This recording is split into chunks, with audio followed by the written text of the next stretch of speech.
How's it, everybody? Insurance coffee with Nick. No, it's Ian and Nick then. Okay, no problem. This is going to be lovely for Oh, them. this is going to be great for them.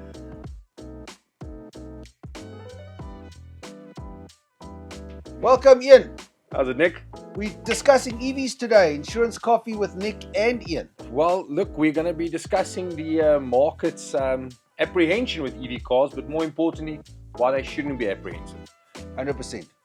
Okay, so this is quite a passion of mine. I drive an EV. My wife has an EV. Yes. In fact, we are going to do a video.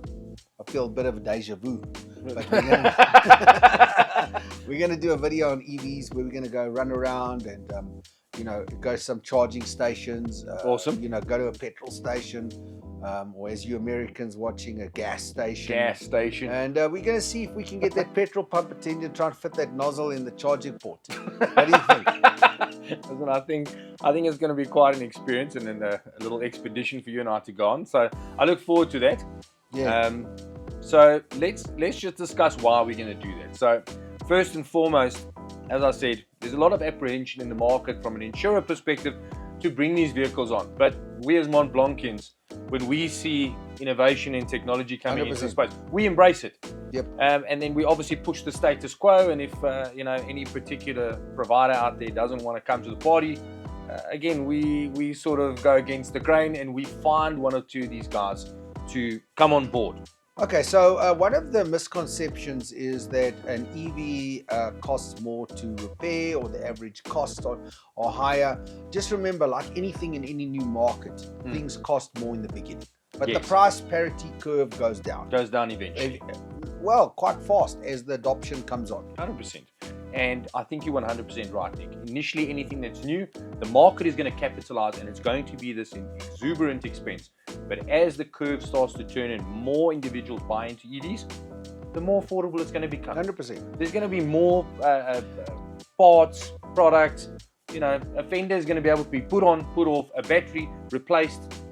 So I think the big thing is you get a lot of people talking about EVs, Ian, but they actually don't have an EV.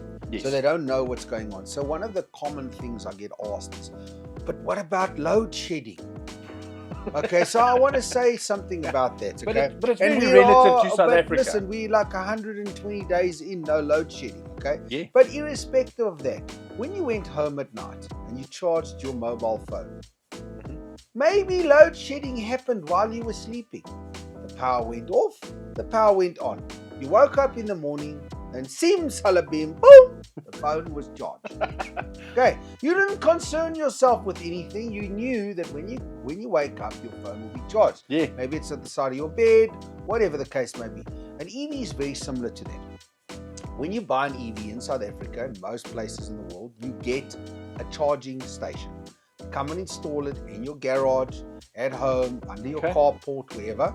And when you get home, 5 o'clock in the afternoon or 6 o'clock, whatever, you plug it in. You go inside, you have family time, supper, whatever, TV time, you go to bed, you wake up in the morning and poof, it's charged. Even your EV that you're charging at home, you don't get a fast charger that they install at home, typically. Okay. But if you're doing, 50, 80, 100 Ks a day, round about there, your car only needs about an hour to charge to full for that. Okay. Or maybe 2 hours. Okay. We're not talking about you. And if you had power the whole night and your phone and your car was flat and you need to charge up through the night, it will charge it. Okay, so they obviously different EVs have different capacities, but let's get into the weeds of insurance on EVs. Yes. So look, we've obviously already made concession that the adoption of EVs within insurance have been a little bit sticky and a little bit fickle, and they've obviously had their concerns. Fear of the unknown. Correct. That's what I call it. It's definitely the fear of the unknown. But again, luckily here at Mont Blanc, when we utilize these resources as you and your wife, hashtag EV insurance. Hashtag. We love EVs. There, we love EVs. So, guys, we here to insure EVs. I mean, I think that's 100%. So important thing. we've managed to not only secure one partner, but several different insurance partners within Mont Blanc.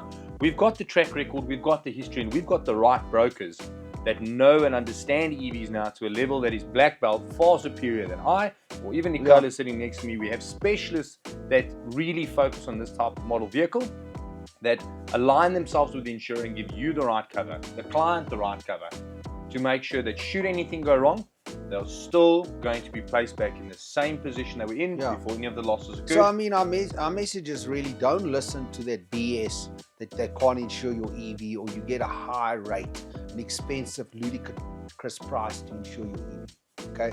We don't do that here at Mont Blanc. We look at your track record in terms of claims, and you get quotes. We believe EVs are safer. Correct. Okay, because of lane change, lane departure, LiDAR. I mean, most EVs come out with everything thrown in. The safety features on an EV, it's off the Nicola, charts. just based on the little bit of research that I've done, it is absolutely astronomical. But I look forward to us actually taking these vehicles out.